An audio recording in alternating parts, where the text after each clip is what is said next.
মেম্বারকে কালকে যখন এই আইবার ঘর আসবো 20,000 টাকা করে নেবো, তখন কি করেন তাই দেখুন। আগে জিপিতে একজন মানুষ খরচ করছে এক প্রেসিডেন্টে, এখন সবাই প্রেসিডেন্ট, 10 জন ধরে প্রেসিডেন্ট হয়েছে, সবাই লাখে লাখে খরচ করে ধরছে। কই থেকে আসবো এই টাকা, কই থেকে তুলবে পয়সা? চিন্তা করা প্রয়োজন, রাজনৈতিক ছেলে খেলা নয়। রাজনীতি মাথা থেকে চিন্তা করা দরকার। এই পয়সাগুলো খরচ করবে কই থেকে তুলবো? কালকে যদি কোন রাস্তা বান্ধিল না, মানে 10 লাখ টাকা রাস্তা 6 ডালি মাটি ফেলে শেষ, তাই করবো। হয় নাই? কালকে কালভার্ট বানবে দিবেন, কালভার্ট বানবে না, কাগজ করবো দেখা দিবে কালভার্ট বানছে। আইবার ঘর 20,000 টাকা দেবো, লেফটি 5,000 টাকা দেবো, তখন কি করবেন? ভাই সাবধান হওয়ার সময়। পলিটিক্সটা ছেলে খেলা নয়, নাচানাচির নাম রাজনীতি নয়। রাজনৈতিক দর্শন একটা আছে, যার জরিয়তে এই অঞ্চলকে উন্নত করা হবে, এই অঞ্চলকে পানির যোগান ব্যবস্থা, এই অঞ্চলের স্বাস্থ্য সেবা, এই অঞ্চলের রাস্তাঘাট, এই অঞ্চলের ইলেকট্রিসিটি, এই অঞ্চলের যত গভর্নমেন্টের প্রাপ্য যত হক, আপনার অরুণোদয় থেকে শুরু করিয়ে, পিএম কিষাণ থেকে শুরু করিয়ে, কৃষি নিদান থেকে শুরু করিয়ে, হয় না নাই? সমস্ত জিনিস কিন্তু রাজনৈতিক ভাবে হয়। যদি আপনারা এগুলা করেন তাহলে সামনে সবতে ট্যাক্স লাগাবো, হয় না নাই? এখন 100 টাকা 1000 টাকা নিবে লিখছে, পরে আপনার কথাটাই 20,000 টাকা ভালো। তো কাজে কিসের গান দেবে? দেখছেন তো কারবার, হ্যাঁ সারাদিন ওটাই কারবার। যাই হোক, আমি যেটা কথা কবে লিখছি ভাই, যেহেতু এই 11 মানকেচর আমার সমষ্টি হয়েছে, যেহেতু 11 মানকেচর সমষ্টি আমাদের সমষ্টি হয়েছে, হয় না নাই?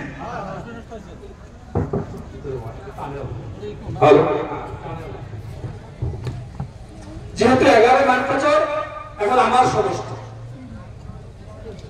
আমি জানি আমাদের এই অঞ্চলের বিধায়ক বাজেন্দ্র চৌধুরী যুগে যুগে যুগে যুগে এই হাজিরহাট, পাটাকাটা, মনিরচর, টুমদি, সাউথ সালমারা, বালাডোবা, সাগরতারি যুগে যুগে ঠগে আসছে, হয় না নাই? কম ঠগে আসছে না নাই?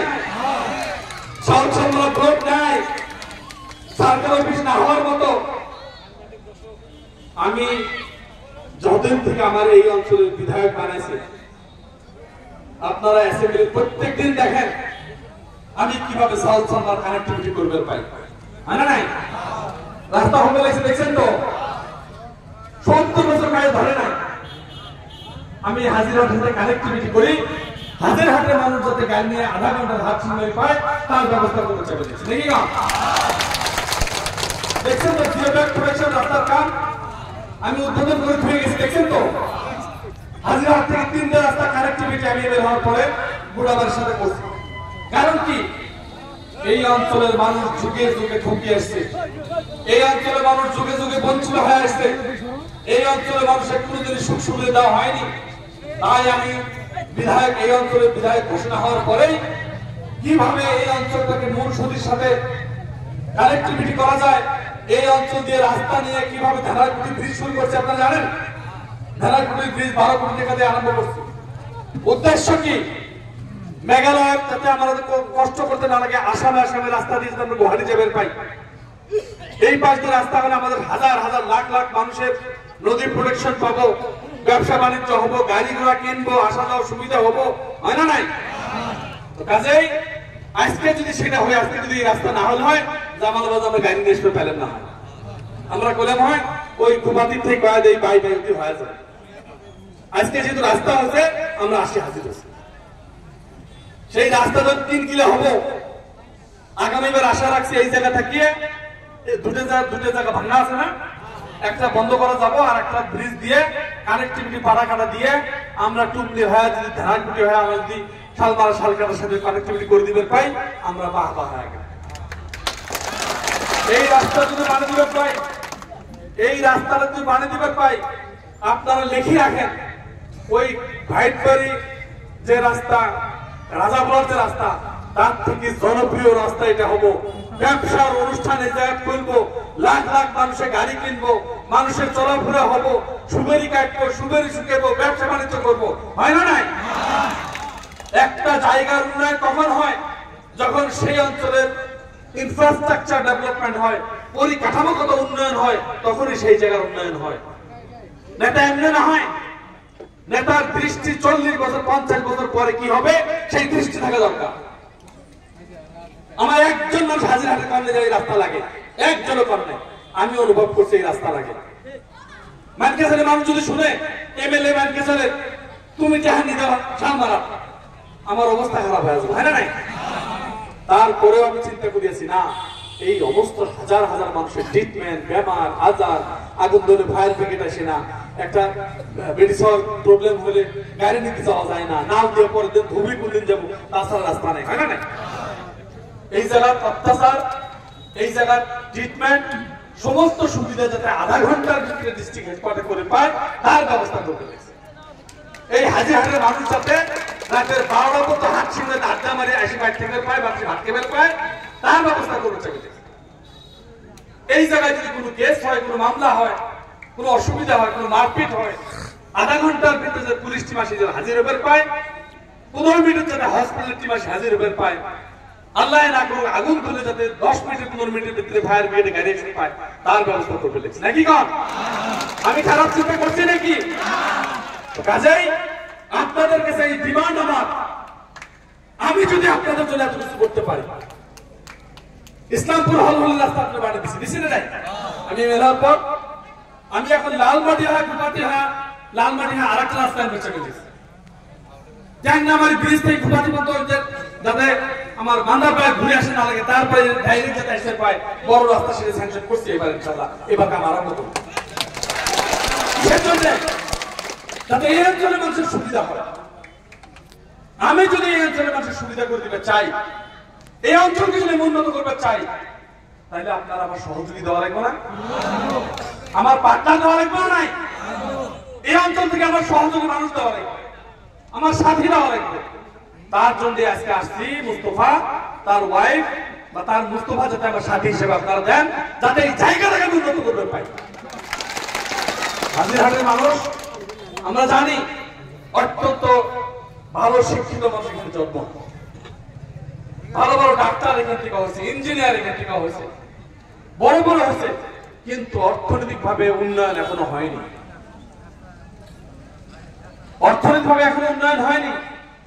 একটা জাতিকে উন্নতি করতে গেলে তাদের অর্থনৈতিক ভাবে উন্নয়ন করতে হবে। অর্থনৈতিক ভাবে যদি উন্নয়ন করতে চান তাহলে পরিকাঠামো উন্নয়ন করা দরকার, আর পরিকাঠামো উন্নয়ন করতে গেলে রাস্তাঘাট করা দরকার। আজকে হাফিজ সাহেব শরীর খারাপ, ওনাকে রিকোয়েস্ট করছি হুজুর একটা বার আসেন, আপনি বক্তব্য দেওয়া লাগবে না, আপনি গেলে হাত দিয়ে আমাদের আশীর্বাদটা দিয়ে যাবেন, আমরা খুশি হয়ে যাবো নাকি? কারণ উনি 3 দিন আগে বেঙ্গলোর থেকে এসে ট্রিটমেন্ট হয়, তাও ওনাকে নিয়ে আসে। সবাই সবার সমষ্টিতে নির্বাচন নিয়ে ব্যস্ত, কোনো এমএলএ আসতে সবাই পায় না। তো কাজেই আমি বেশি লম্বা বক্তব্য না রাখি, আমার একটাই আহ্বান, হাজিরহাটিবাসী মানুষ, গোটাবাড়ি মানুষ, যদি আপনারা নেতৃত্ব চান, সামনের দিনে যদি নিজের ছেলে মেয়েদেরকে নেতা বানাতে চান, তাহলে এখন থেকে শুরু করেন। আমরা মানকেশাল এমএলএ হয়েছি, আমার বাপ ওদের পলিটিক্স করে নেই। আমার ডাক্তার সাহেব আমাদের এমএলএ, ওখানকার নেতা ডাক্তার সাহেব কি বুড়িয়া বেলের জামাই, হ্যাঁ না? ওখানকার নেতা কারা? দুলাল সাহেব ছিল কে? সে নুসলাম এমপি সাহেবের শালা। এখন আমাদেরকে জাভেদ ইসলাম কে? সে জহুরুল ইসলাম মুস্তাফা ইসলামের ছেলে। আমার তো মাস্টার এলপি স্কুলের মাস্টার, কিন্তু মানুষ ন্যায্য যোগ্যতা দেখে আমাকে ভোট দিয়েছে, হ্যাঁ না?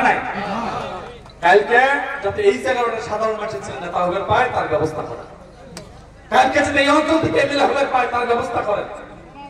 আর সেটা যদি করতে চান তাহলে সুস্থ রাজনীতি করতে লাগবে। এবার আপনারা দেখেন কংগ্রেসের নেতৃত্ব, আমাদের কালাপানির নেতৃত্ব সাজিবুল ইসলাম, তার ছোট ভাই, তার দুই ভাবি, ছোট ভাইয়ের বউ বড় ভাইয়ের বউ দুজন ক্যান্ডিডেট আজকে একবার যাচ্ছে কিন্তু দুটো।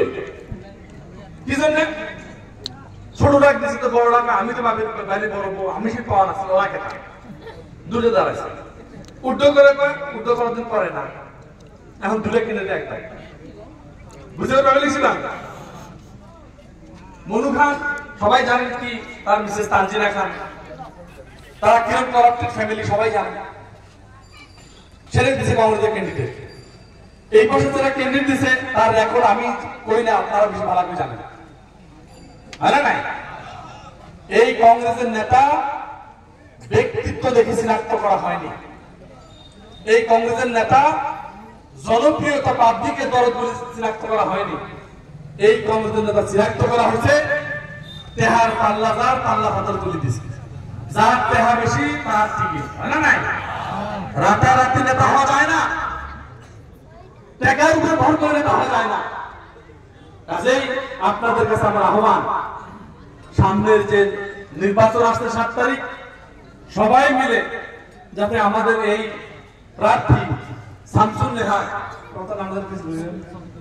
শফিকুল ইসলাম এপি আর জেপি, তারা সাবির ছবিতে ভোট দেওয়া লাগবে নাকি কম? ওরা বদরুদ্দিন আজমল সাহেব সবাই ভোট দিয়ে হারিয়ে দিচ্ছেন, সবাই ভোট দিয়ে হারিয়ে দিচ্ছেন। উনার কিছু হয় নাই, উনার ডাইনে বামে সবসময় আমরা দুজন থাকি। যত ফটো দেখেন ডাইনে বামে আমরা দুজন, হয় না নাই? আমরা দুইজন উনার পাশে থাকি। উনি বড় মানুষ, পৃথিবীর বহু জায়গায় ব্যবসা ওনার চলে, কিন্তু আমি অনুধাবন করেছি আজকে হুজুর না থাকার কি ক্ষতিটা হয়েছে। আজকে হুজুর না থাকার কি ক্ষতিটা হয়েছে। 10 লাখ ভোট হারে দিয়েছেন ওনার। আমাকে একদিন কইছে, আমিনুর আমি কি দোষ করছি বাবা, আমার 10 লাখ ভোট হারে দিন। আমি তো কোনো গরিবের হক মারিনি, আমি তো কোনো 10 টাকার মারি খাইনি, আমি তো কোনো এমপিটা 10 পয়সা নেইনি, আমাকে এভাবে কিছু না হারে দিন মানুষ। কাজে ওনার যে আবেগ আর আমাদের যে মাথা, আমরা চিন্তা করতেছি আজকে না থাকার জন্য কি অবস্থা আছে। আজকে ওয়াকফ বিল পার্লামেন্টে চলবে লিখছে, ওয়াকফ বিল সম্পর্কে আজকে আমাদের কথা বলা, যাকে আমরা 10 লাখ ভোট দিয়ে জিতেলেন, পেপারে দেখছেন, মিডিয়া দেখছেন, উনি নিজেই 3টে ওয়াকফ প্রপার্টি ভাড়া দিয়ে ফেলে লিখছে। তোর কি বলছেন সব নিজে 3টে ওয়াকফ নগাঁও 3টে ওয়াকফ প্রপার্টি ভাড়া দিয়ে ফেলে লিখছে। আজকে আমরা দেখতেছি ক্যাটেল প্রিজার্ভেশন বিল পাস হয়ে গেল, দিল্লিতে কোনো মানুষ নাই, মানে গরু খাওয়া বন্ধ, দিল্লিতে কোনো মানুষ নাই। আমাদের এক সাইডে মুসলিম জন হবে লিখছে, অন্য জায়গায় চান ছাগলের মাংস নিয়ে গেলে গরু মাংস বলে জায়গায় জায়গায় মারি ফেলে, হ্যাঁ নাই? দেখেন না নাই মোবাইল? আজকে আপনারা ভালো করে জানেন যে আজকে Muslim marriage and divorce registration act তুলে দিন। Muslim marriage and divorce act কি আছে? কাজী অ্যাক্ট 1880 সনের কাজী অ্যাক্ট তুলে দিন। দিল্লিতে কোনো মানুষ নাই, এখন মুসলমানে বিয়ে পড়ানো লাগবে, কাজী নাই, কাজী তুলে দিছে। এখন যদি কোনো হাজং বা রাভাব সাংমায়ারে বিয়ে পড়ায়, ওরাও বিয়ে হয়ে যায়। দেলমোহর কম্পালসারি না বিয়ের জন্য, কলেমা কম্পালসারি না। যদি কলেমা কম্পালসারি না হয়, সেই বিয়ে কি হবো? হ্যাঁ, আমার কই না কলমা তল ফেলাইছে, সেই কলমায় যদি না থাকে, সেখানে যদি আমাদের ইসলামিক তর তরিকা যদি বিয়ে না হয়, সেগুলো বাচ্চা কাচ্চা কি হবো ভাই? বুঝছেন তো কি হবো? আজকে এই সম্পর্কে দিল্লিতে কোনো মানুষ নাই, কাজী তুলে দিল, দিল্লিতে কোনো মানুষ নাই। পলিগামি 2 বিয়ে করে পাবেন না, লাগলে বউ পাগলি হোক আর জুগলি হোক, 2 বিয়ে করে পাবেন না, আইন বাড়াতে লিখছে। দিল্লিতে কোনো মানুষ নাই। 3 তালাক দিলে পাবেন না, দিল্লিতে কোনো মানুষ নাই। 700 মাদ্রাসা বন্ধ করে দিন, দিল্লিতে কোনো মানুষ নাই। আরো কিছু খারেজি মাদ্রাসা বন্ধ করে ধাঁধা করবে লিখছে, দিল্লিতে কোনো মানুষ নাই। 370 কাশ্মীর তুলে দিন, দিল্লিতে কোনো মানুষ নাই। হিজাব তুলে দিন, দিল্লিতে কোনো মানুষ নাই। মসজিদের বুলডোজার চলছে, মসজিদ খান্দি খান্দি মূর্তি তলাশ করে, দিল্লিতে কোনো মানুষ নাই। আমাদের হাদিস কোরআন, আল্লাহর ঘর, নবীর ঘর, মসজিদ, মাদ্রাসা, হাদিস কোরআনের উপরে হাত দিয়ে ফেলেছে, হয় না নাই ভাই? দিল্লিতে কোনো মানুষ নাই। আমি বুঝতে লেগেছি, আমরা বুঝতে লেগেছি, হুজুর না থাকার পরে কত বড় ক্ষতি হয়েছে, এই কথাটা আমরা বুঝে আছি। কাজেই ভাই, আপনারা এই দলটার দরকার আছে না নাই ভাই? কম আছে তো দরকার। যদি এই দলের দরকার আছে, সবাই মিলিয়ে এই দলকে যদি ওনাকে জিতিয়ে দেন, কমসে কম বদরুদ্দিন আজমল সাহেব এটা ভাববো, আমার কিবা ভুল বসত ভুল বুঝে আমার হারে দিছে, কমসে কম আমার ক্যান্ডিডেট জিতে দিছে, উনি খুশ হবো, হয় না নাই? কাজেই সবাইকে অনুরোধ করি সামনের যে নির্বাচন এই নির্বাচনে সবাই মিলিয়ে যাতে ওনাকে নির্বাচিত করবে পান, শামসুন নাহারকে নির্বাচিত করেন, শফিকুলকে নির্বাচিত করেন, আর এই পার্টিকে আরো শক্তিশালী করেন। এই আহ্বান রেখেই, যেহেতু আমার আরো দুটো মিটিং আছে, বড় মিটিং, একটা মিটিং আছে আমাদের গোটাবাড়ি, তারপরে 8টা আছে আমার দিয়ারা, আরো দুটো মিটিং আছে, কাজে বক্তব্য লম্বা না করি সবাইকে তারা ছবি ভোট দিয়ে আমার শামসুন নাহার শফিকুলকে জিতিয়ে মৌলানা বদরুদ্দিন আজমল সাহেবের প্রতি যে অন্যায় আমরা করছি তার প্রতিদান দিব নাকি? সবাই রাজি আছেন তো? বদরুদ্দিন আজমল জিন্দাবাদ, সাউন্ড হয়নি। বদরুদ্দিন আজমল জিন্দাবাদ।